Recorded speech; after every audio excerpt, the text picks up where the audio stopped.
I'm about to play a video for you guys made by a Zimbabwe. When I watched this video, I smiled because the Africa that I've dreamt of have started to materialize.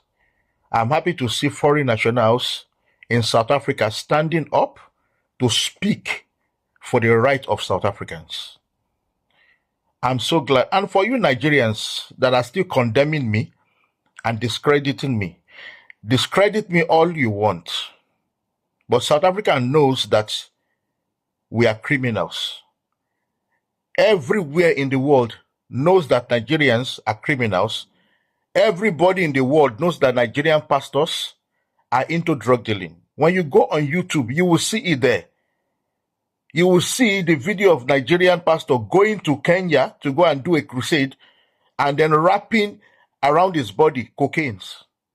So you guys trying to act hypocrite and trying to discredit someone who is speaking out against what you are doing wrong. It's not going to score you anything. And it's not going to reduce who I have become. It's not going to reduce me.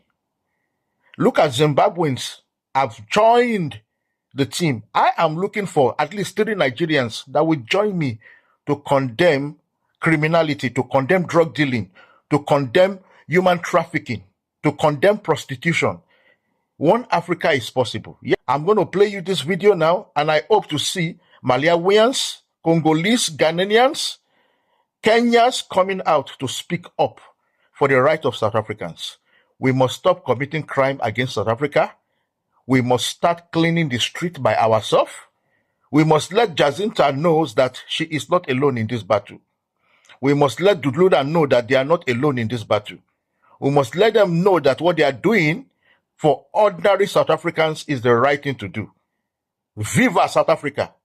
Please watch this video and share it so that all Zimbabweans can see it.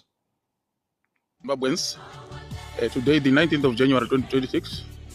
I want to talk about the issue of the woman, the lady in South Africa who is speaking out, Lady Jacinta there, who is speaking out about the rights of South Africans, especially the rights of school children there in South Africa.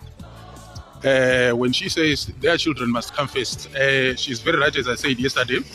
Then I've listened to my fellow brothers here in Zimbabwe and some from Nigeria saying that, hey, we are one Africa, we are one Africa. Yes, I understand. We are one Africa, but one Africa, fellow brothers and sisters, one Africa comes out of responsibilities.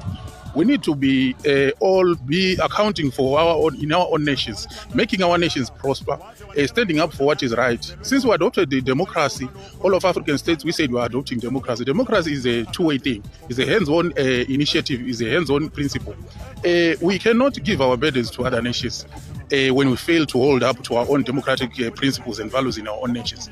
Let's stand up for democracy in our nations. If I'm in Zimbabwe, I stand for democracy in my Zimbabwe. If you're in Nigeria, stand up for democracy in Nigeria. If you're in Kenya, stand up for democracy in Kenya. One Africa will be easy to achieve if ever we use that philosophy in approaching the betterness of Africa. We cannot approach reach one Africa if we want to take advantage of other nations which are making their nations greater. South Africa has made its economy prosper. It has made its education prosper. It in all endeavors, whether is it industry, whether is it what, it is thriving because they are working hard. They are collectively working hard towards that goal. But you find other nations are running away from their problems, not wanting to be responsible in their own nation. So fellow Zimbabweans and fellow Africans, one Africa comes with the responsibility. Thank you very much. One Africa is possible.